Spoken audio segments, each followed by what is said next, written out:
Hi everyone and welcome back to ISM 301 Competitions, Values, and You. Today we are going to do our first content lecture. So let me see if I can share my screen.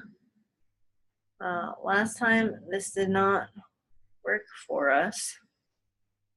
So I need you guys to, if you can't see it, you guys need to email me.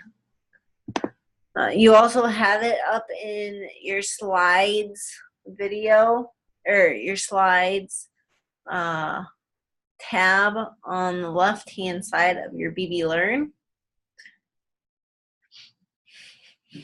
Okay, so the ethical maze. So what we're going to do is we're going to use a lot of Dr. Stoll's material. So she actually has a PhD and I am her PhD student, so I am not yet a doctor. So I just wanted to let you guys know that. So for further reference or future references. So future references too, you would use, if we're using this slide show and you want to put this in as a reference, please use Dr. Stoll. Okay. Play from the beginning. Okay. So what is the nature of competition? So what is competition? The one quality that has made America great motivates to be discontented with status quo and being second best. So, I have been grading your quizzes that you guys turned in yesterday, and I really am enjoying them. So we have, right now we have a wide range of participants. So we have a rock climber, we have a musician, we have had people play volleyball, basketball. So there's a lot of competition that we have in this class. Okay. So competition, we never think about competition in sports as I should value this other person. I should value this person that I am playing against, because we don't view them like that. So our competition is usually the top one, distinguished competition as it is actually carried out, versus competition as it ought to be carried out. So do we ever see our competitors and think to ourselves, they are just like me? Who would you play if you didn't have them to play? So these are the things that we need to start thinking about, because that is how competition is supposed to be played or should be played. Whereas competition, how it is actually carried out, is very different. And we'll get into that a little bit later on. Okay. So what values are subscribed to competition? So we have two different types of values. One value is moral values, and that is your responsibility, respect, beneficence, justice. Okay, and beneficence has 4 different components of do no harm, prevent harm, remove harm, and actually do good. So those are our own respect. Respect is a moral value as well. Then we have our non-moral values. And our non-moral values are money, winning, cars, So it has anything to do with the opposite of our moral values, okay? Then there are moral values and social moral values, okay? So we have moral character values, and then we have social moral values. Social moral values is our determination, dedication, teamwork, hardworking, loyalty. Okay, so these are the different types of values that we have. So there's 3 different types. We have our moral character values, we have our non-moral values, and then we have our social moral values. So what values are ascribed to competition? Okay, most people think that the reason why you should play is to win. So they are ascribing non-moral values. Whereas if you look at a competition from the ought to be, how should it be? Okay, we can put fair play. Fair play would be justice. We could do beneficence. I want to play because I want to play. And I'm not going to harm these individuals. So it's just the different values. Okay, a lot of people, they look at values and they say sport builds character. Well, there's no research that actually supports the fact that people have been saying sport builds character for over time. Okay, this notion that sports builds character originally came from people in England because they had little boys and they thought, well, we can keep them out of trouble by putting them in sports. So then they thought, okay, sports builds character because you're keeping them out of trouble. Well, you're just keeping them out of trouble. You're not building building character. Okay. You have to, if you want to build character in sports, it has to be intentional. Okay. And most of the time, your social moral character, your social moral values of teamwork, dedication, hard work, they will come through sport. Okay. Here is a picture, and as a true coach, that no visiting team has made a layup this year.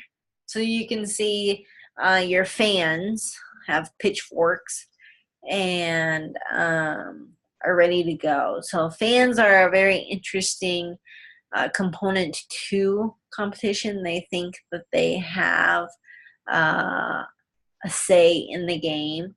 They want to be a part, and so they, yeah. So everybody says that fans, do good things or do bad things. It was interesting. My father was at a baseball game with his grandchildren, and they, it was the Phillies versus the Royals, and he was telling me about how they were doing voodoo. They were sitting behind first place, and they were doing the voodoo, and so it's kind of this notion of fans have an effect on the game. But do they really? I know that schools across the country have gone to silent games where fans aren't allowed, parents aren't allowed,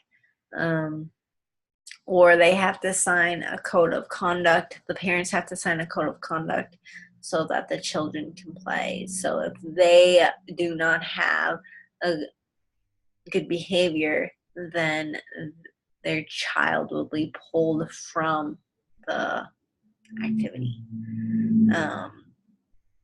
So we have to take into consideration our fans as well. A.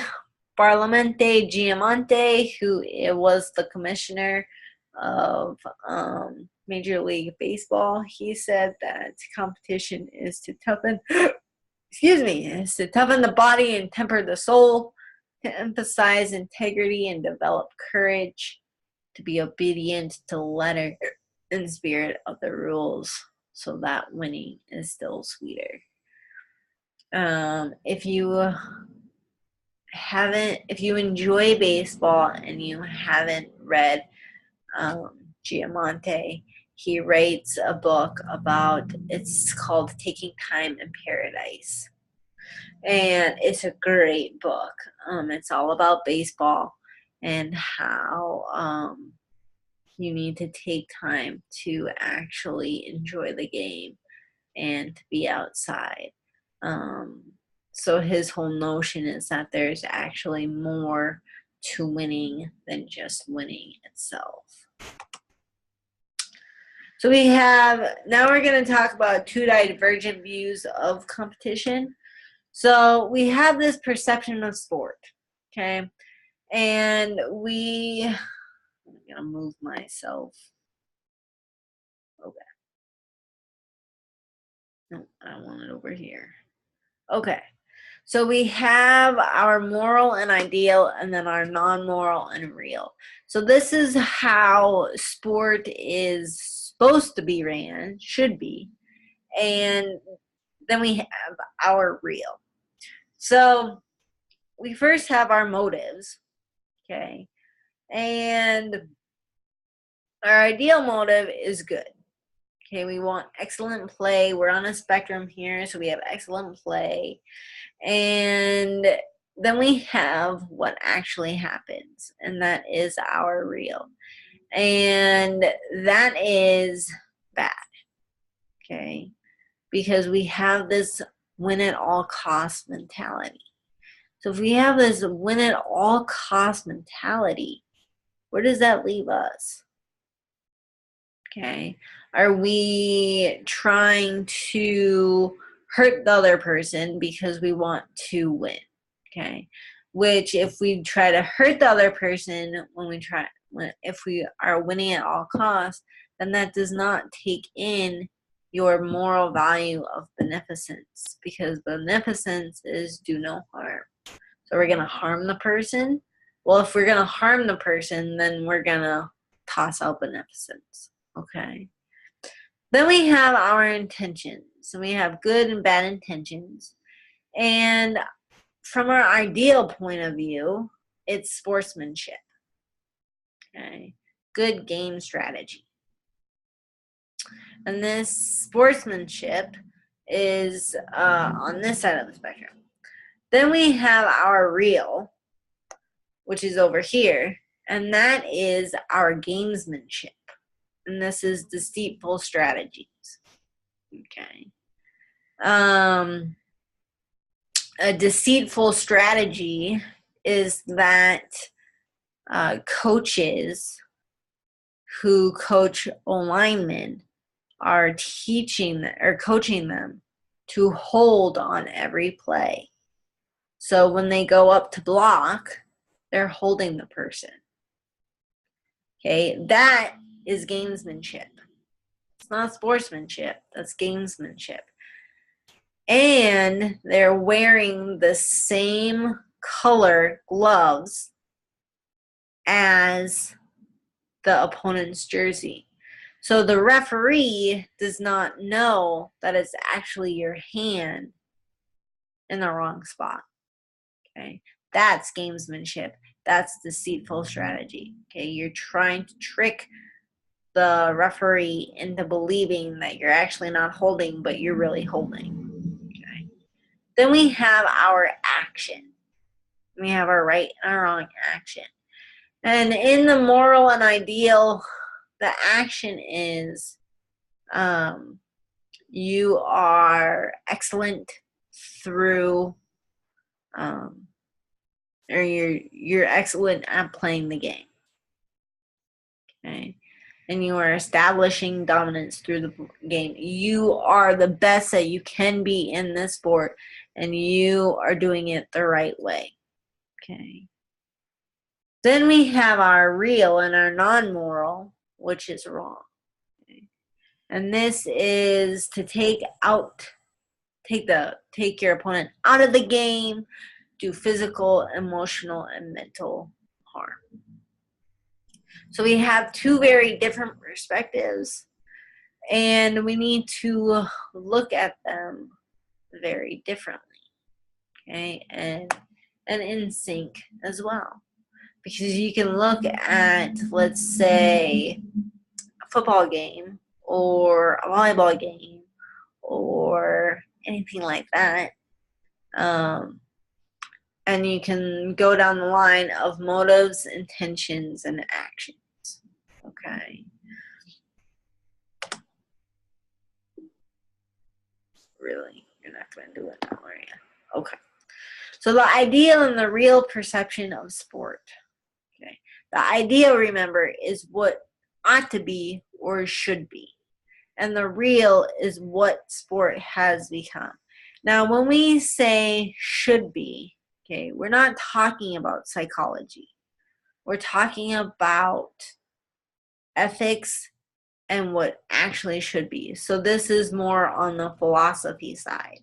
Because psychology, psychology studies what is.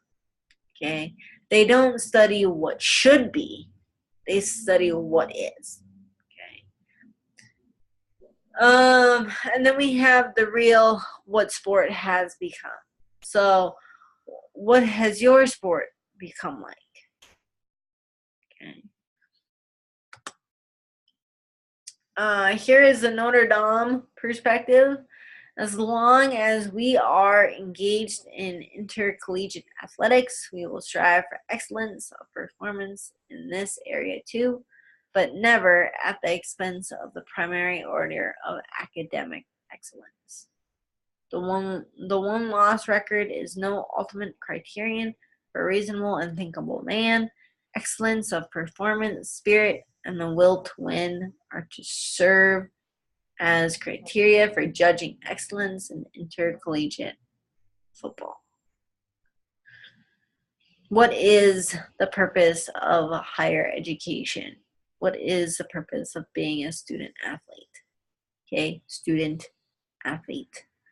You should be getting your, they should be putting their academic excellence above their sports. Okay. Bailey and Batson. There's an author named Bailey, and he talks about academics versus athletics, and how athletics is the beast in the corner.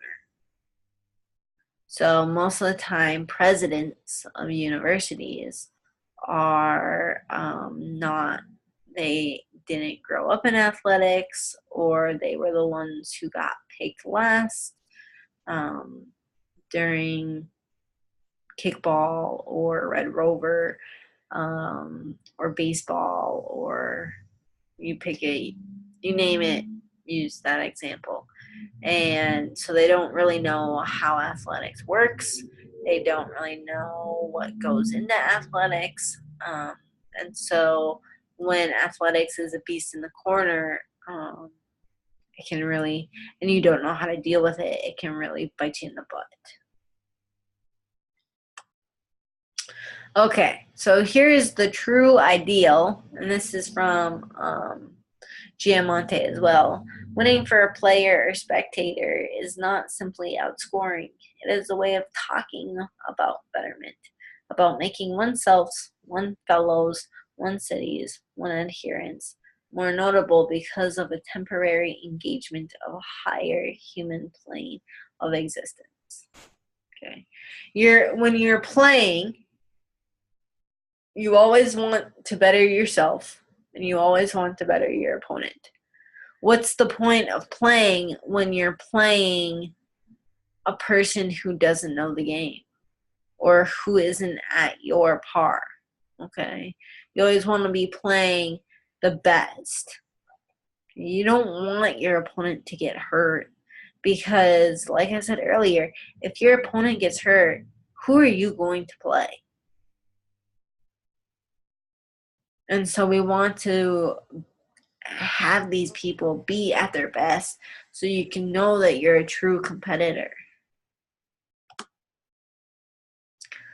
The historical ideal came from Cooperton. The main issue in life is not the victory, but the fight. The essential thing is to have won, but to have lost. Or is not to have won, but to have fought well. Okay, Cooperton is important in history because he is the grandfather of physical education.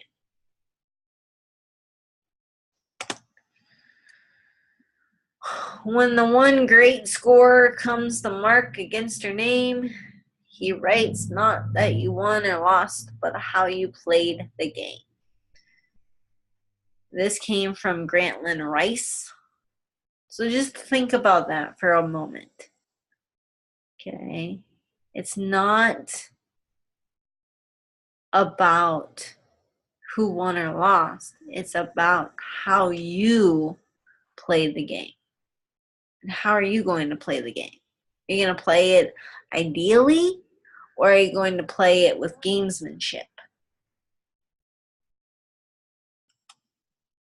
Bobby Knight once said, you have to be concerned with losing and not playing well rather than winning. Nobody likes to win more than I do, but winning is not the objective. Dr. Stoll actually, Bobby Knight and her came from the same hometown. She doesn't think very highly of him. However, she did say that he did, this was one of the greatest things that he did say, because it shows that winning, there is more to athletics and there is more to competition than just winning. Okay. In Lance Armstrong's book, it's actually McCurry's book about Lance Armstrong. He's so competitive that he's in like a bike race for little kids and he can't let the little kid win. That's how competitive he is. Okay. So, but what was the point of the bike race? It was little kids. So you have to start thinking about your competition. How do you want to play? How are you perceived? And how should you play? Okay. Should coaches really be teaching their players to wear the same color glove as the opponent's jerseys, and so that they can hold every game or every play? Probably not. Okay. The perceived real sports context. So we have our motive, which is win at all costs. And then we have our intention, which is deceitful strategy. And then we have our action. So when we have that win at all costs of what I was just talking about with the gloves, then we have our intention of deceitful strategy. And then we have our actions. So we are going to be more willing to do some other stuff that would take out players, hurt players, and not win how you actually should win. The real perspective, I ain't doing nothing to help the other guy. I need to kick him in the head and knee him in the groin and take them out of the game so I can play number 2, anything for a W. This is from a gentleman named Gary Keating. He was a Division I linebacker for Idaho many, many, many years ago. But this is his quote. When he told this to Dr. Stoll said, "Is that immoral, amoral, or non-moral, or moral?" And he said that that's what he has to do. Okay. This kind of behavior is immoral. And he said that years later after he graduated. Okay. But he knew that it was immoral when she originally asked him. So since we know, well, we might know that it's immoral, we choose to still do it. And we need to think about, well, why are we still doing it? We have our real perspective. This is the real perspective, and then we have our ideal perspective. Our ideal perspective does not say to do this. So why aren't we playing with our ideal perspective in mind? The perceived reality of sport. So when you say, I'm just going to kick him in the head and knee him in the groin, you might as well just say to his doctor that it doesn't not matter whether the patient lives or dies, but how he makes a cut. Would you want your dentist or your eye doctor or your physician to have cheated in med school? Okay. So why is it, or cut corners in med school? Because competition is all around us. So, yeah, we're talking about sports, but this competition can be translated to all areas of life. I know that I would not want my doctor to have cheated in med school. Just so that they could have been a higher seat for their class. Okay.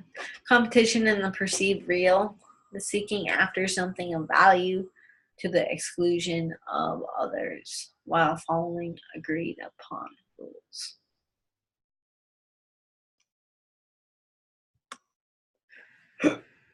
Competition is essentially selfish. It's egotistical. You have an essential objective. The whole point is to destroy, humiliate, trample, run over, run out, take out of the game. Okay. So if your competition is like this, what happened to the should? What happened to the ideal of the motive, intention, and action? What happened to the sportsmanship? Is there sportsmanship in there? Okay. Earl Blake said that the purpose of the game is to win, to dilute the will to win is to destroy the purpose of the game. Okay. However, athletics and being in sports, there's much more to that besides winning. Winning isn't everything, it's the only thing. This came from Lombardi. However, after he said that, he said, "I wish to hell I never said that thing. I meant the effort, having a goal. I sure as hell didn't mean for people to crush human values and morality." Okay. So we take stuff, we can take stuff out of context. Okay. And when we take this, we say, oh, winning is the only thing. Okay. However, it's not. There's so much more to athletics and to playing than just to win. Winning isn't everything, but it beats anything that comes second. This came from Paul Bear Bryant, the grandfather, the godfather of football, Pee-wee football. A coach does not go out to build character, he goes out to win. The character will take care of itself. This came from Woody Hayes. However, character, as we talked about earlier, sports does not build character, and there's no research to support that sports builds character. Okay. There is research that shows social moral character, which is teamwork, dedication, hardworking. That is built by sports. But the actual character, your moral character of responsibility, respect, beneficence, justice, that's not built by sport.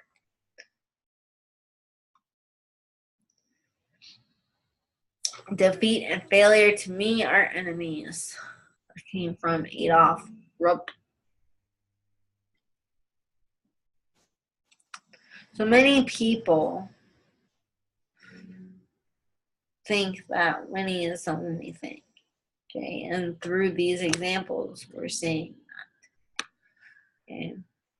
Vince Lombardi said, I will demand a commitment to excellence and to victory, and that is what life is all about. So you want to be best, you want to be better, and you are trying to compete.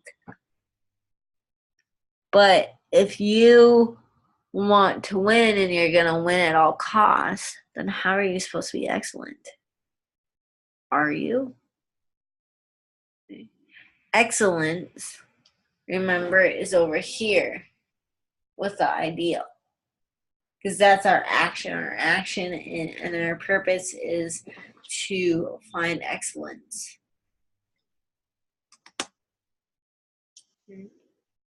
George Allen said winning is living. Competition in the perceived real. The seeking after something of value to the exclusion of others while agreed upon rules. We have to remember that when you go into a sport, you are following agreed upon rules. And when I play soccer, I just can't go and trip people because that's not in the rules. Okay? I know I'm seeking something of value, but that value is only to me and maybe my teammates. But I have to do it in a way that I'm following the rules. Therefore, does the ends justify the means?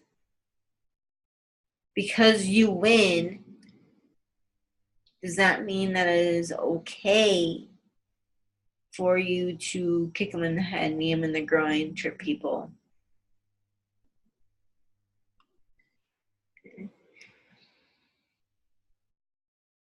All right, so should we want to make money? In professional sport, they're making a lot of money. Okay. And money, is money evil? So what I want you to do now is I want you to take out a dollar bill or some kind of money and sit it down on your desk or wherever. And my one question to you is money, without touching it, make that dollar bill do something evil.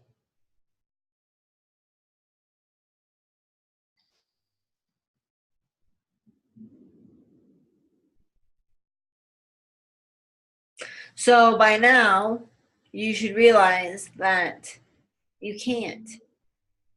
Money is not evil in itself.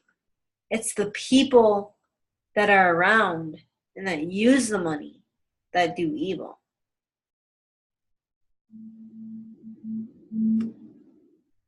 How do we weigh the non-moral value of making money and the purpose of athletics?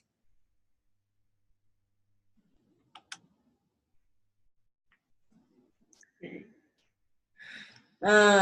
What is the purpose of athletics?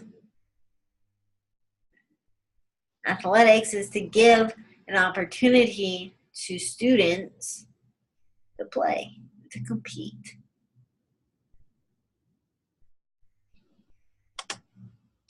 How do we decide if your values conflict? So moral dilemmas, moral issues are when two values are rubbing together. Okay? And when they're rubbing together, this creates conflict. So if you take beneficence, and then you take your coach who told you to go out onto the floor and the court, the field, wherever you're going out, and they say go trip the person, or hold the person, or touch the net without anybody seeing. Okay, this is a conflict between two values. Okay, this is what your coach says, and then if you believe in beneficence and you believe that I should value my coach, or I should value my opponent like I value myself. Okay, that's your rubbing of your conflicts. Okay. And that is something that you have to decide for yourself. Have you developed your personal principles?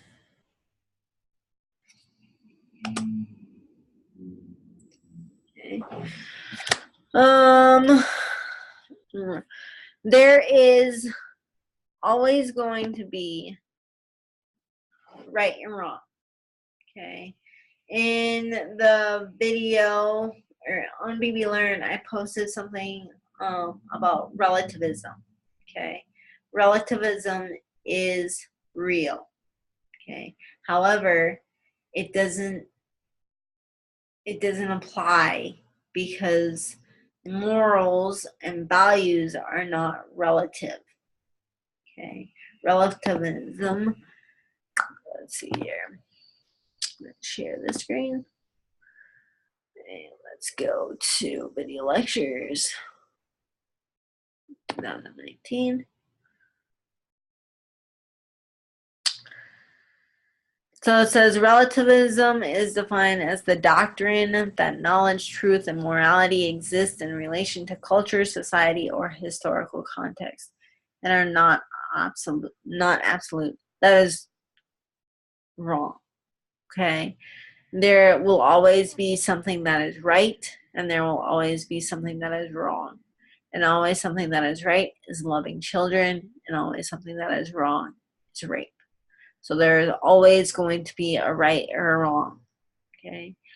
People like to bring in relativism because they don't want to make that decision, or they don't want to make the wrong decision, except there is always going to be something that is right and always going to be something that is wrong. If you get into a relativism society. It creates chaos. Because, like it says, it's a relation to cultural, society, and historical context. No, that's where you get into trouble, because culture is always changing, society is always changing, and sadly, people forget history, and so they repeat it, and that's when you can get into a lot of trouble. Okay, I will post this video for you guys so you can have it for your papers due on Friday. All right, thank you everyone. Good night.